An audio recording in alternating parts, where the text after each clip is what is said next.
Noong taong 1963, sa isang liblib na baryo sa kanlurang bahagi ng Visayas, tahimik ang pamumuhay ng mga tao.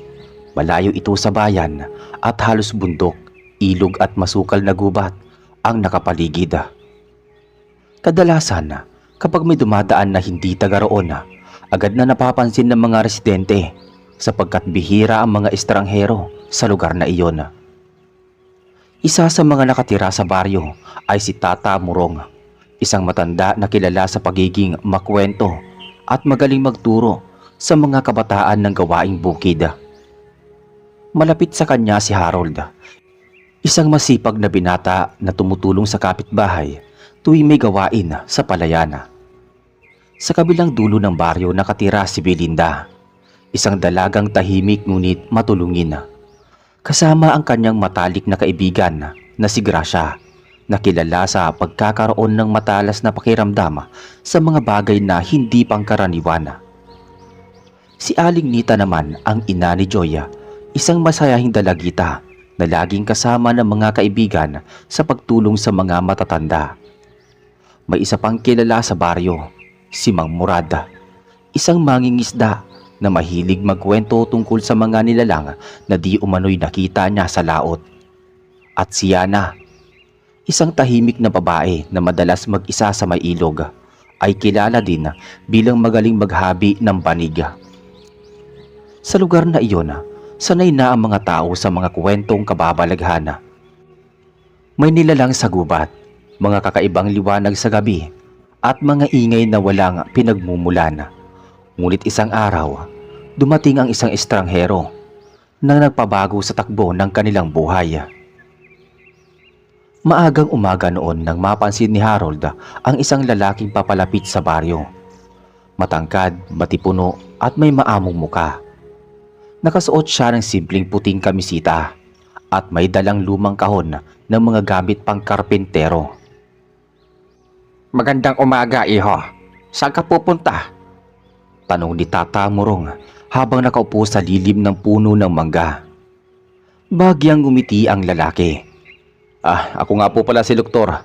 Narinig kong may ilang bahay dito na nasira ng bagyong dumaan. Marunong ako magayos ng bubong at dingding. Kung gusto nyo, matutulungan ko kayo. Nagkatinginan sina Harold at Tata Murong. Sa baryong iyon, bihira ang mga taong nag-aalok ng tulong nang walang kapalit. Wala bang bayad?" tanong ni Harold, medyo nagdududa. "Wala. Basta may nangangailangan, tutulungan ko," sagot ni Doktora. Sabay ngiti na tila may kakaibang lamig at lambing. Sa kabila ng kabutihang ipinakita niya, may ilang residente na nakaramdam ng kakaiba. Si Gracia na nasa tapat ng bahay nila noon ay tahimik lamang na nakamasida. Hawak-hawak ang isang basket ng mais. "Parang hindi ordinaryo ang taong yun mahina niyang wika kay Belinda. Hindi pa nila alam ang taong nagpakilalang karpentero ay mas malalim na pinagmulan at hindi lahat ng kanyang dahilan ay basta-basta mauunawaan. Kinahapunan ng araw na iyon, sinamahan ni Harold si Doktor papunta sa unang bahay na kanyang aayusin, ang lumang kubo ni Aling Nita. Nasira ang kalahati ng bubong nito nang dumaan ang malakas na bagyo. 2 linggo na ang nakakaraan. "Pasensya ka na, iho, at ganito lang ang bahay namin," wika ni Aling Nita habang pinapapasok si Doktora sa kanilang bakuran. "Walang problema, Aling Nita. Mas maganda masimulan na natin to bago umulan," sagot ni Doktora sabay bukas ng kahon ng mga gamit pang karpentero. Tahimik lamang na nagmamasid si Joy. Hawak ang isang balde ng pako na iniabot kay Doktora. Napansin ni Harold na mabilis at maingat kumilos ang lalaki. Parang sanay na sanay sa bawat hakbang. Sa loob ng ilang oras, natapos ni Doktor ayusin ang butas na bubong at palitan ang ilang bulok na tabla ng dingding. "Parang bago na," sabi ni Harold habang sinusuri ang ginagawa. "Salamat, iho. Wala ka bang kailangan? Kahit pagkain man lang?" umiling si Doktora. "Salamat po, pero marami pa po akong dapat puntahan Pag-alis nila sa bahay, sinundan ng tingin ni Joy si Doktora. Nanay, parang kakaiba ang kilos niya. Hindi ko makita kung saan niya nilalagay yung mga gamit niya pagkatapos gamitin. Ay baka sanay lang sa trabaho, anak. Sagot ni Aling Nita, pero ramdam niya rin ang kakaibang pakiramdam na dumapo sa kanya. Kinabukasan, nagtungo si Doktor sa bahay ni Belinda at Gracia. Ang kanilang bubong ay halos tangayin na ng hangin noong bagyo. Habang inaayos ni Doktor ang kahoy na balangkas ng bubong, napansin ni Gracia ang balat ng lalaki. Makinis at tila walang bahid ng dumi kahit na maghapon itong nagtatrabaho.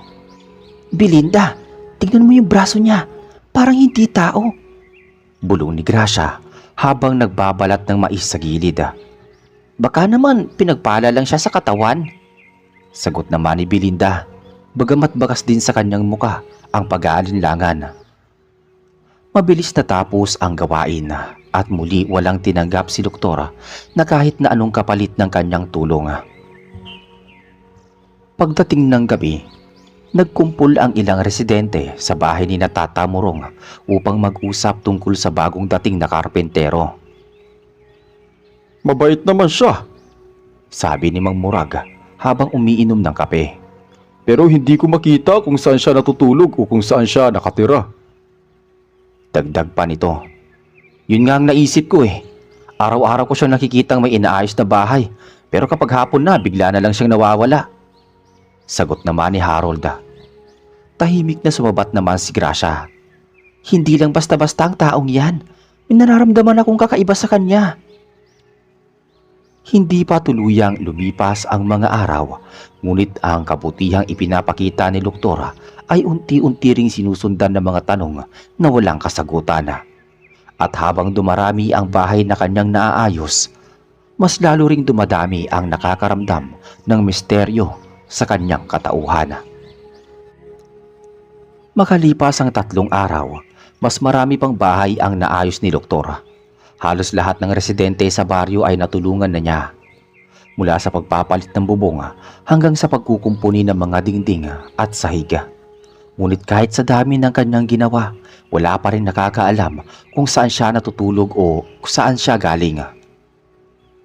Isang hapon habang nag-aayos siya ng dingding sa bahay ni Yana, napansin ni Harold na wala ni isang pako sa paligid ngunit tuloy-tuloy ang pagtatrabaho ni Doktora.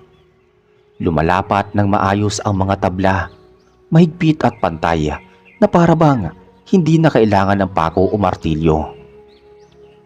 Doktor, saan ka kumukuha ng pako?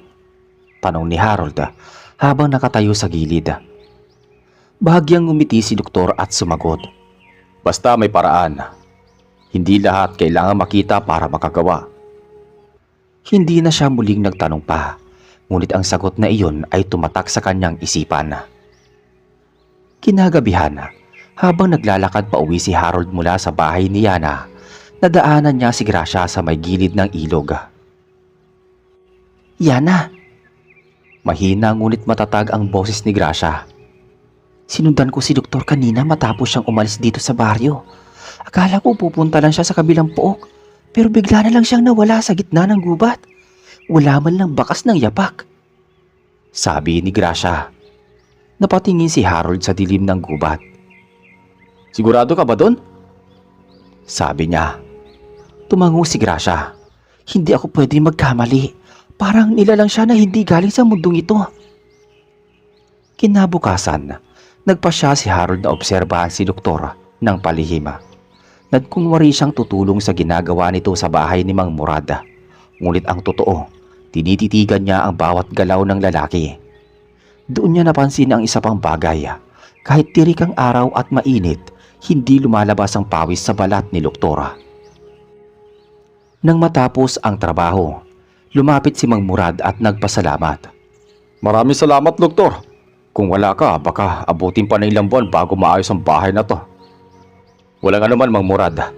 Bukas may pupunta na akong ibang bahay na nangangailangan. Sagot ni Doktora. Pagkatapos ay tuluyan na siyang lumakad palayo. Ngunit gaya ng dati, wala ni isa ang nakakakita kung saan siya tumuloy. Lumipas pa ang mga araw at naging usap-usapan na sa buong baryo ang pagiging misteryoso ni Doktora. May mga batang nagsasabing nakita nila itong naglalakad sa tabi ng ilog sa hating gabi. May iba naman na nagkwento na bigla na lang siyang sumulsulpot sa harap ng bahay ng mga nangangailangan, kahit walang nakakakita sa kanyang pagdating. Isang gabi, nagtipon-tipon sina Harold, Tata Morong, Belinda, Gracia, Aling Nita, Joy, Mang Murad at Yana sa bahay ni Tata Morong. Hindi ito pangkaraniwan. May kabutihan si Doktor, oo, pero hindi natin alam ang tunay niyang pagkatao, sabi ni Gracia. Baka naman siguro kung sino siyang nilalang na tumutulong sa mga tao. Dagdag ni Mang Murad. Kung ganon, kailangan nating alamin. Hindi natin siya huhusgahan pero kailangan natin ng kasagutan. Nagpasya ang grupo na sundan si Doktor sa susunod na gabi upang malaman kung saan ito nagpunta matapos ang kanyang pagtulong. At nang sumapit ang gabing yun, magsisimula na ang kanilang pag-usisa. Isang hakbang na magbubunyag ng katotohanang hindi nila inaasahan. Kinabukasan, kumilos na ang grupo ayon sa napag-usapan. Hindi nila ipinaalam kay Doktor na may plano silang sundan siya. Tahimik lamang silang naghintay ng pagkakataon. Pagsapit ng hapon, nakita ni Harold si Doktor na abala sa pagsasaayos ng bubong ng bahay ni Belinda. Nakaupo si Gracia sa may hagdan, tila walang imik, ngunit matamang nakamasid sa bawat kilos ng lalaki. Si Yana naman ay nagdala ng inumin para sa kanila. Subalit napansin niyang hindi man lang tinikman ni Doktor ang malamig na tubig. Salamat pero hindi na po ako iinom. Wika ni Doktor kay Yana na tila walang kahirap-hirap kahit maghapon na siyang gumagawa. Pagsapit ng dilima, natapos din ni Doktor ang kanyang gawain. Bukas po pupunta ako sa kabilang sityo. May isang pamilya daw na sira ang dingding ng bahay nila, sabi niya bago tuluyang magpaalam. Agad nagkatinginan ang lahat ng naroroon. Alam nilang iyon na ang pagkakataon upang ito ay kanilang sundan. Habang papalayo si Doktor, sinundan siya mula sa di kalayuan ni Harold, Tata Morong, Belinda, Gracia, Aling Nita, Joy, Mang Murad at Yana. Pinili nilang maglakad sa gilid ng mga damuhan upang hindi mapansin. Lumalakad si Doktor patungo sa direksyon ng gubat. Tahimik ang paligid. Tanging tunog lamang ng mga kuliglig at huni ng mga ibon sa gabi ang maririnig. Minsan, tumitigil siya na para bang may inaantay o nakikinig sa paligid. Kaya't mabilis na nagtago ang grupo sa likod ng mga puno. Pagkaraan ng ilang minuto, nakarating sila sa isang maliit na bukas na espasyo sa gitna ng gubat. Dito tumigil si Doktor. Inilapag ang kanyang kahon ng mga gamit at umupo sa isang malapad na bato. Ang buwan ay malinaw na sumisinag mula sa kalangitan. At sa liwanag nito, napansin ng grupo na unti-unting nag-iba ang anyo ng lalaki. Ang kanyang balat ay kumislap na tila bahagyang sinisinagan ng pilak at ang kanyang mga mata ay nagiging mas maliwanag. Tumindig si Gracia at hinawakan ang braso ni Belinda. Bahagyang nanginginig. Hindi siya ordinaryong tao. Mahina ngunit malinaw na bulong ni Gracia. Biglang humawak si Doktor sa isang sanga ng puno na nasa tabi niya. Sa isang iglap na mulaklak ito kahit na hindi pa panahon ng pamumulaklak. Ang mga bulaklak ay kumikislap sa ilalim ng liwanag ng buwan na para bang may sariling liwanag. Nanlaki ang mga mata ni Joya. Hindi posible yan, mahinang usal niya. Tumayo si Doktora, kinuha muli ang kanyang kahon ng gamit at sa halip na maglakad, tila dumulas lang siya sa lupa at unti-unting naglaho sa hangin. Naiwan lamang ang malamig na simoy ng hangin at ang mabangong amoy ng bulaklak. Walang makapagsalita sa grupo. Hindi nila alam kung sila ba ay dapat matakot o humanga. Nilalang siya, ngunit mabait. Ngayon alam na natin kung bakit hindi siya napapagod at kung papaano niya nagagawa ang mga bagay na iyon. Pero bakit siya nandito? Ano ang dahilan? Tanong ni Yana. Hindi ko rin alam, pero kailangan natin mag-ingat. Hindi lahat ng nilalang mananatiling mabuti habang buhay. Sagot ni Harold. Nagpasya ang grupo na manahimik muna tungkol sa kanilang nakita. Ngunit sa kanilang mga puso, alam nilang hindi magtatagal ay may mas malalim pang dahilan ang presensya ni Luktor sa kanilang baryo. Makalipas ang 2 araw, muling bumalik si Luktor sa baryo. Parang walang nangyari. Bitbit pa rin niya ang kanyang kahon ng mga gamit at ngiti sa mga labi. Tumuloy siya sa bahay ni Harold upang magtanong kung may mga nasira pa sa kanilang paligid na kailangang ayusin. Magandang umaga, Harold. May bahay pa ba na nasira mula sa bagyo? May lakas pa ako para mag-ayos ngayong araw. Tumingin sandali si Harold at bahagyang ngumiti. Pinipilit itago ang pag-aalinlangan. Meron pa sa dulo ng sitio, bahay ni Mang Ido. Sira ang dingding at kailangang palitan. Sige, magaling. Samahan mo na ako para mabilis natin matapos. Sagot ni Luktor. Habang naglalakad silang dalawa papunta sa bahay ni Mang Ido, hindi maiwasang titigan ni Harold ang maamong mukha ni Luktor. Sa kabila ng kanilang nakita noong gabi, mahirap paniwalaan na ang lalaking ito ay kakaiba. Pagdating nila sa bahay ni Mang Ido, nagsimulang magtrabaho si Luktor. Muli walang bakas ng pagkapagod. Ang bawat kahoy na hinahawakan niya ay tila kusang sumasakto sa sukat. Sa gilid, dumating si Belinda upang maghatid ng merienda. Salamat Belinda, pero baka hindi rin niya tanggapin sabi ni Harold. Tama ang kanyang hinala. Bagyang umiti si Luktor, ngunit hindi hinawakan ang pagkaing dala ni Belinda. Salamat sa malasakit pero hindi pa ako nagugutom Sagot ni Luktor.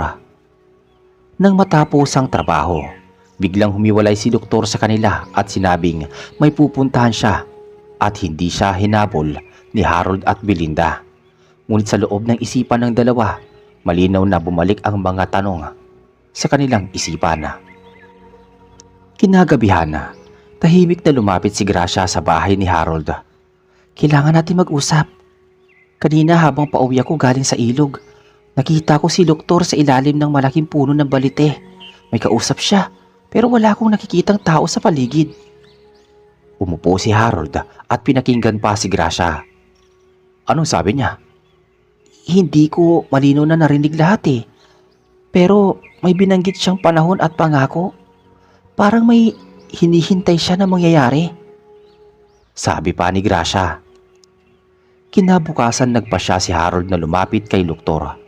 Hinintay niyang matapos nito ang pagkukumpuni sa isa pang bahay bago siya nagsalita. Luktor, matagal ka na bang gumagala sa mga baryo para tumulong sa mga tao? Maingat na wika ni Harold. Oo, matagal na. Mas matagal pa kaysa sa iniisip mo. Bakit naman? Tanong ni Harold. Bahagyang ngumiti si Luktor, ngunit may lungkot sa kanyang mga mata.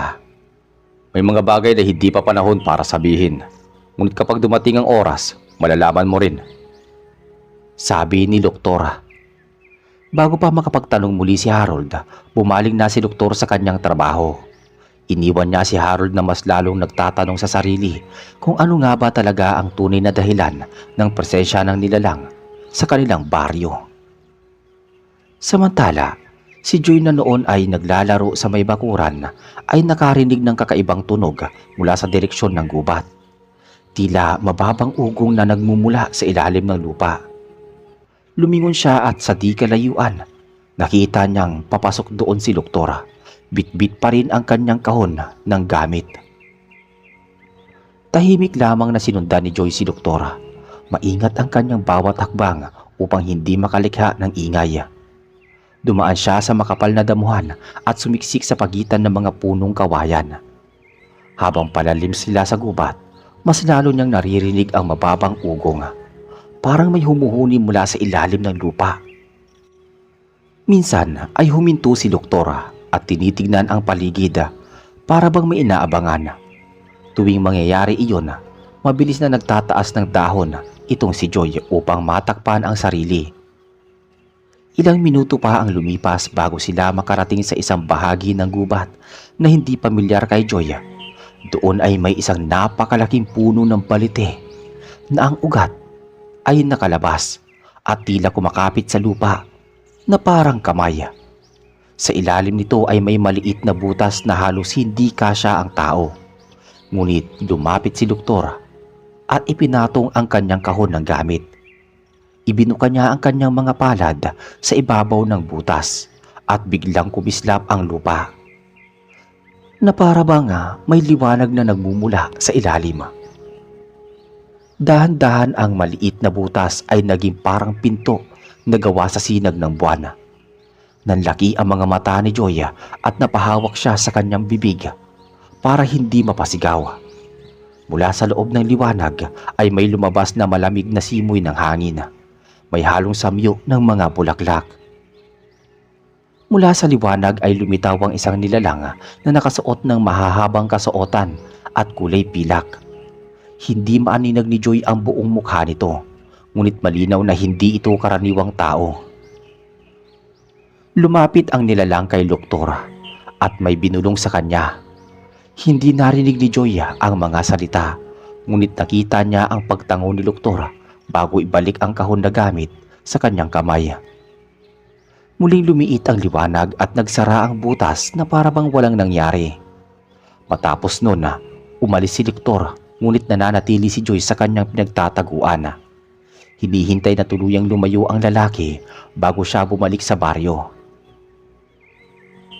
Pagdating sa bahay, agad siyang lumapit kay Gracia at kinuwento ang lahat ng kanyang nakita.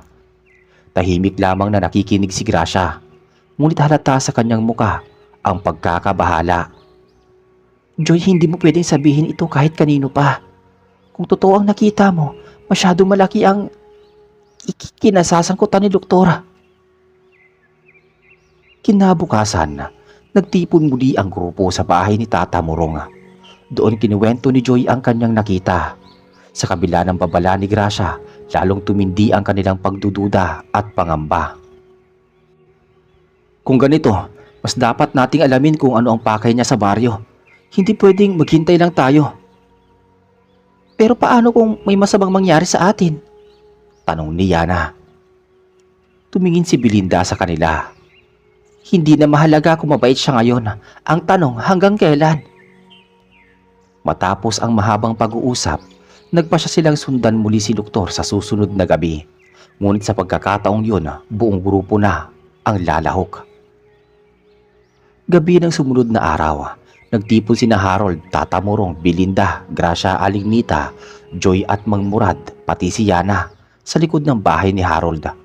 Tahimik silang naghanda, bitbit ang maliit na lampara na nakatakip upang hindi madaling makita ang ilaw. Siguraduhin natin huwag mag-ingay. Kung totoo ang nakita ni Joy, kailangan natin ng malinaw na ebidensya. Dumating si Doktor mula sa kabilang dulo ng baryo. Gaya ng dati, may dalang kahon ng gamit. Walang imik na sinundan siya ng grupo. Nananatili sa di kalayuan. Lumakad siya patungo ulit sa gubat at gaya ng una, tumigil siya paminsan-minsan na para bang nakikinig sa paligid. Nang makarating sa malaking puno ng balite, muling nilapag ni Doktor ang kanyang kahon. Nakaluhod siya at inilapat ang mga palad sa lupa.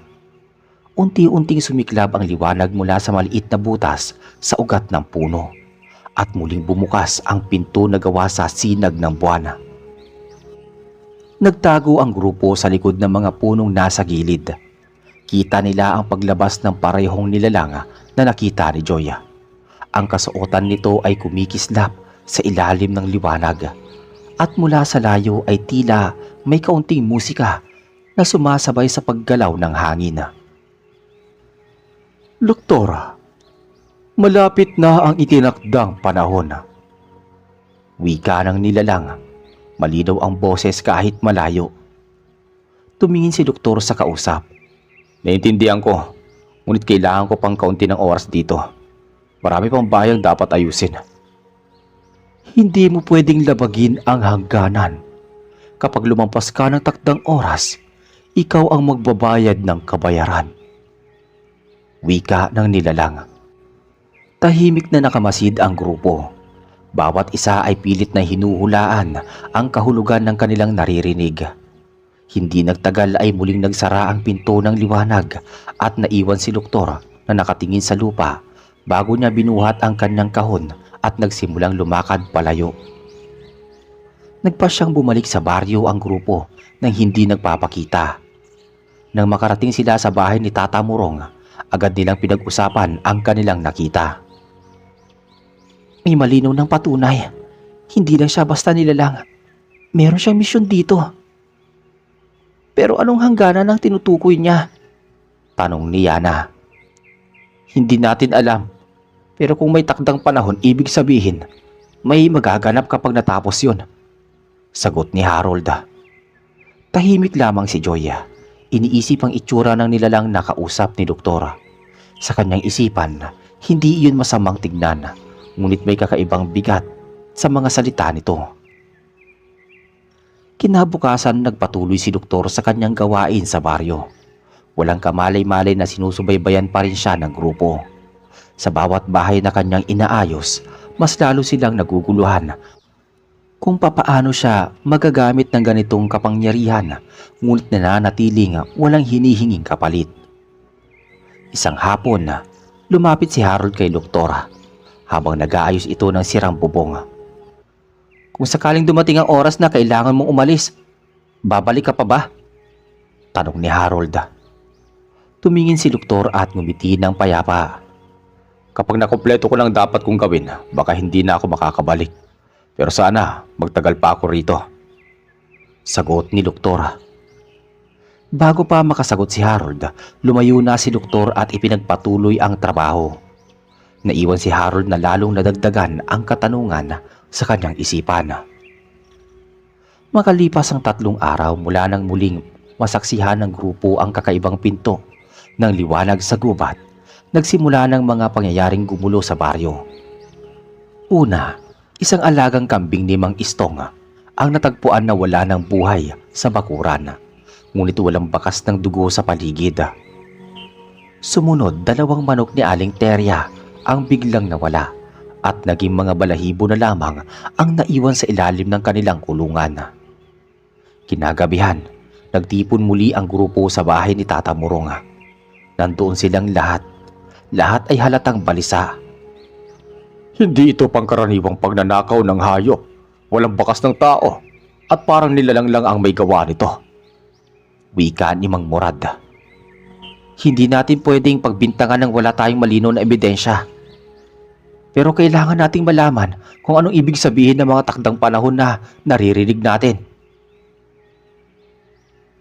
Nagpasya silang bantayan si Doktor mula sa di kalayuan tuwing gabi. Noong sumusunod na gabi, nakita nila siyang muling nagtungo sa gubat, dala ang kahon. Ngunit sa pagkakataong ito, imbis na sa puno ng balite dumiretso, pumasok siya sa isang mas madilim at masukal na bahagi ng kagubatan.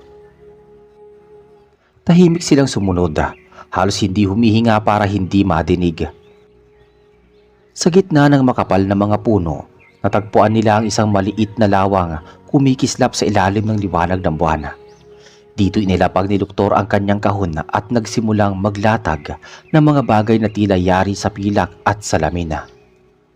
Maya-maya, lumitaw ang parehong nilalang na nakita nila dati.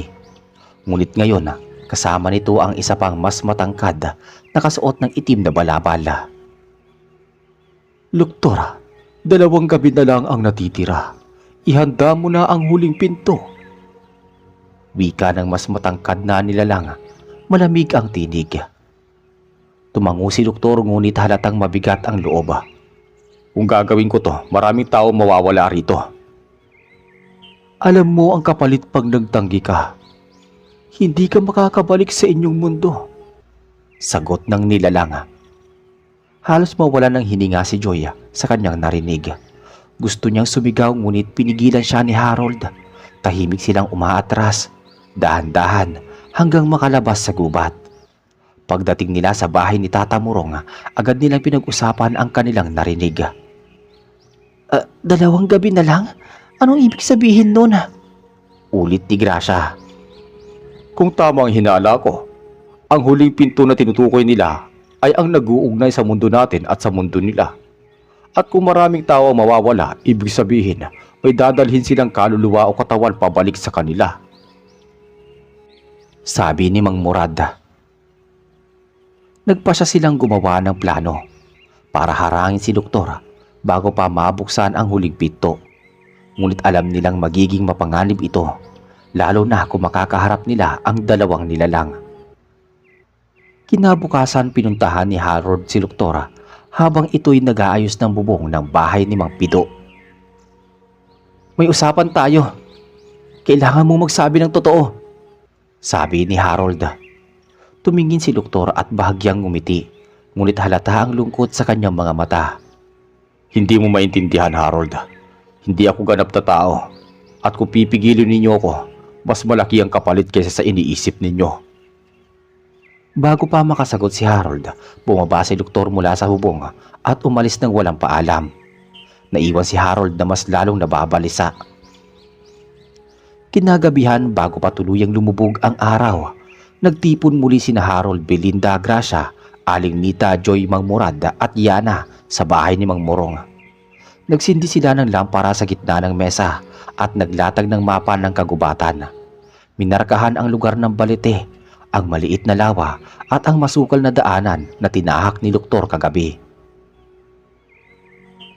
Ako at si Harold ang mauuna sa pagbabantay. Susunod sina Gracia at Belinda. Pagsapit ng hating gabi, huwag kayong magdadala ng mabibigat na gamit. Magdala lang kayo ng lampara at kutsilyo, sabi ni Mang Murad. Tahimik na nakikinig si Yana habang hawak ang isang lumang rosaryo. Kung tama man ang sinabi ng nilalang, bukas ng gabi ang huling pagkakataon nila.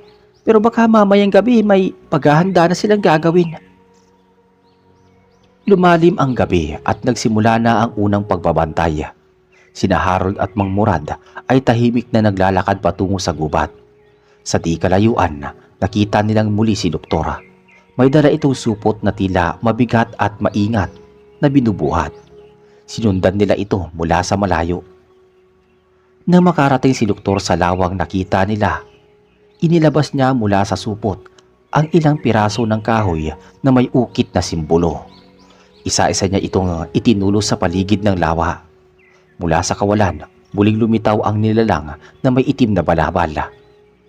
Lumuhod si Doktor sa harap nito at iniabot ang isang maliit na sisidlan na tila yari sa buto ng hayop. Maghanda ka. Kinakailangan natin ng higit na 30 kaluluwa para mabuksan ang huling pinto. Sa oras na yon, wala nang makakapigil. Malamig na wika ng nilalang. Biglang may narinig sina Harold at Mang Murad na kaluskos sa kanilang likuran. Napalingon sila at nakita si Gracia na mabilis na lumapit. Narinig ko ang lahat. Hindi na tayo pwedeng maghintay pa ng isang gabi, sabi ni Gracia. Nagpasya silang bumalik kaagad sa bahay ni Tata Murong upang sabihin sa iba ang kanilang nasaksihan. Ngunit bago pa man sila makalayo, napansin nilang nakatingin na sa direksyon nila ang nilalang na may balabal. May mga nanunood sa atin. Doktor, alisin sila. Malamig nitong sabi kay Doktor. Mabilis na tumayo si Doktor at tinignan ang direksyon ng tatlo. Harold, lumayo na kayo rito. Ngunit kasabay ng kanyang sigaw ay biglang umihip ang malakas na hangin. Ang mga puno ay tila gumagalaw ng kusa. Hinaharangan ang kanilang daanan pabalik. Nagpahintay si Mang Murad. Kinuha ang kanyang kutsilyo at sinubukang tabasin ang mga sanga. Si Harold naman ay hinila si Gracia upang makahanap ng ibang daan. Ngunit habang papalayo sila, tila mas lalo pang lumalapit ang mga malamig na presensyang nanggagaling sa nilalang. Nang sa wakas ay nakalabas sila sa masukal na bahagi ng kagubatan, tumigil sila sandali para huminga. Kailangan natin bumalik at maghanda, Kung bukas ang huling pinto, ibig sabihin, ngayong gabi ang pinakamapanganib. Sabi ni Harold. Pagbalik nila sa bahay ni Tata Morong, halos hindi na sila nag-aksaya ng oras. Pinag-usapan nila kung papaano haharangin si Doktor at ang nilalang bago pa makumpleto ang plano. Naglatag si Mang Murad ng mga halamang may matapang na amoy at tinuturuan ng grupo kung papaano ito gamitin para hadlangan ang mga kakaibang nilalang. Bago sila magsimula, biglang dumating si Aling Nita mula sa kabilang baryo. May 4 na tao na ang biglang nawala ngayong gabi. 2 sa kanila, ihuling nakita sa may tabing ilog at ang iba naman ay malapit sa gubat. Tahimik ang lahat. Halos marinig ang tibok ng kanilang mga puso. Alam nilang nagsisimula na ang pagguha ng mga kaluluwa. Pagkatapos marinig ng lahat ang sinabi ni Aling Nita, agad silang nagplano ng mas mabilis na pagkilos. Si Mang Murad ang nanguna sa pagtuturo kung saan nila ilalagay ang mga halamang may matapang na amoy. Sa bungad ng gubat, sa paligid ng lawa at sa mismong punong balite na pinaniniwalaang isa sa mga lugar na ginagamit ng nilalang. Harold, Belinda, kayo ang mamuno sa pangkat na magbantay sa may ilog. Utos ni Mang Murad. Gracia, Joya, kayo sa kabilang gilid ng gubat. Ako, si Yana at si Aling Nita ay sa lawa. Hindi tayo pwedeng magkakalayo-layo ng higit sa 300 hakbang para kung may mangyari, agad tayo makakasagip. Tahimik na nagtipon ng mga kagamitan ang lahat. Lampara, kutsilyo, mga tali, at mga halamang gagamitin. Habang abala, napansin ni Harold si Yana na tila matamlay. Nilapitan niya ito. Yana, may problema ba? Tanong ni Harold. Kanina habang papunta ako dito, may narinig akong boses na tumatawag sa pangalan ko mula sa likod ng bahay namin. Hindi ko siya nakita pero sigurado akong hindi yung tao. Pumigat ang hangin sa loob ng silid.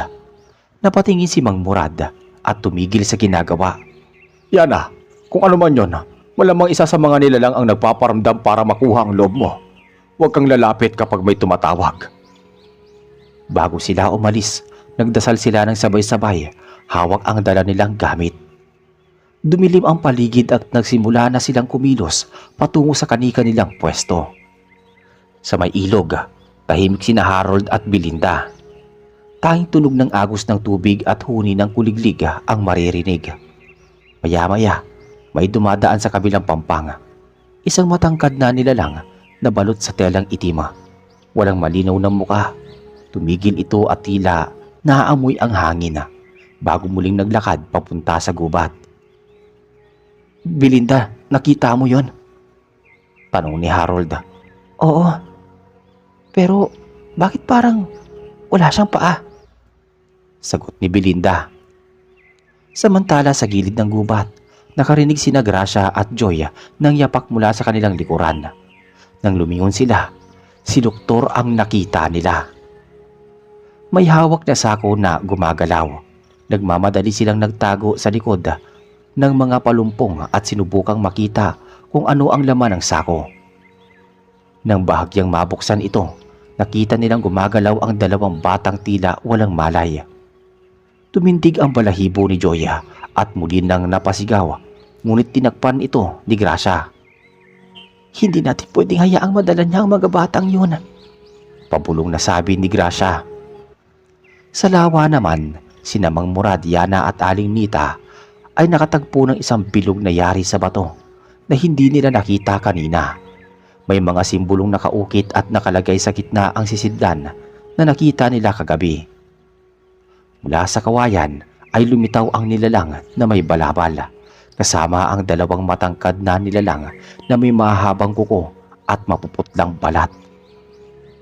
Simulan na!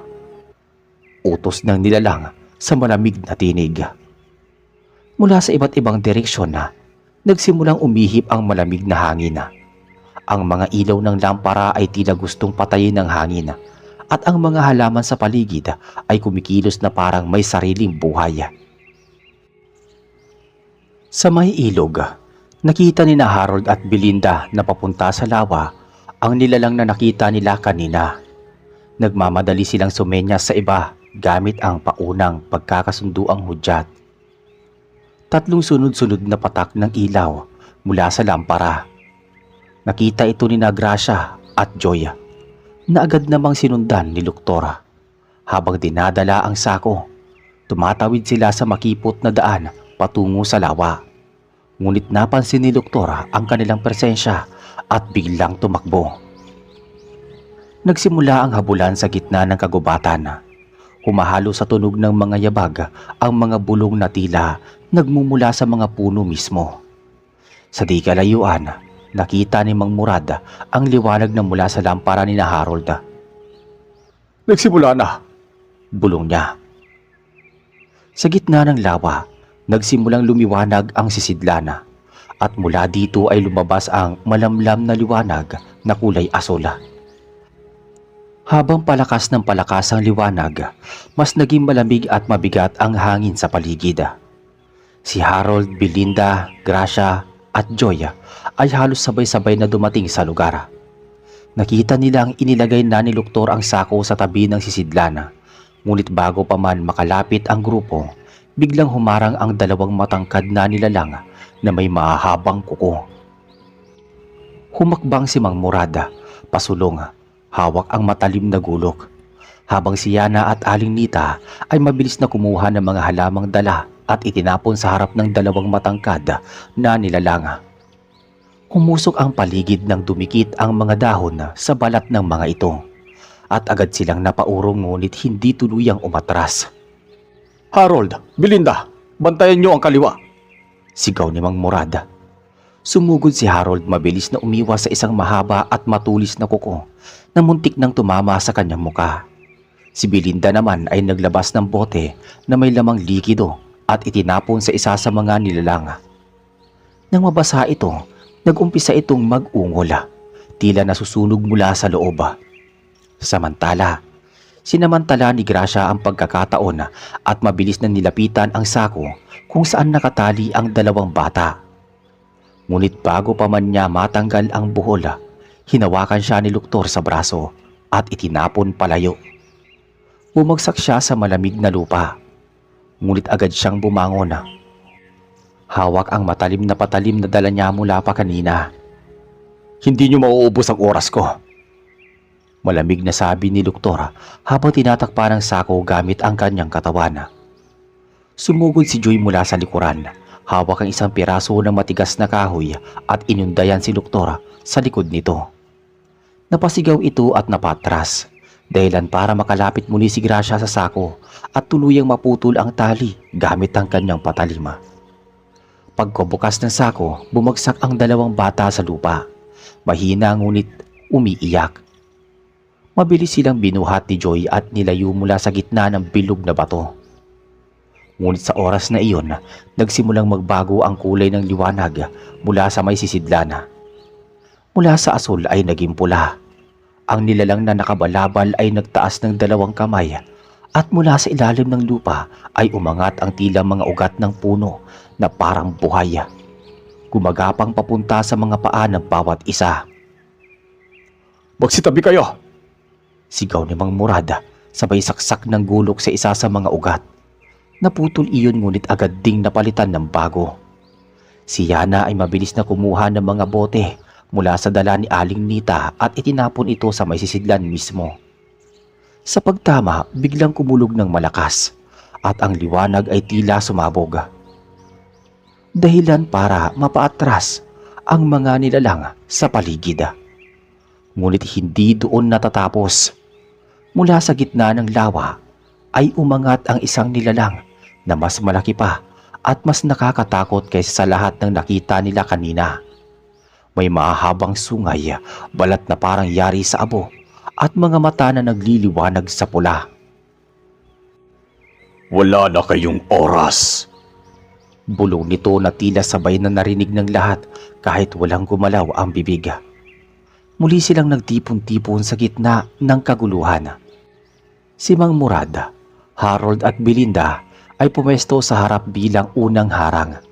habang sina Gracia, Joy at Yana ay nagprotekta sa mga bata. Si Aling Nita naman ay patuloy na naghahanda ng panibagong halo ng halamang magagamit laban sa mga nilalang. Isang malakas na hampas ng nilalang ang tumama sa lupa at ang lahat ay natumba. Mabilis na bumangon si Harold at sinubukang hiwain ang binti nito. Ngunit parang bakal ang balat at halos walang epekto ang kanyang gulok. Sa mata niyo tamaan. Tumalon si Belinda at itinarak ang patalim sa kaliwang mata ng kalaban.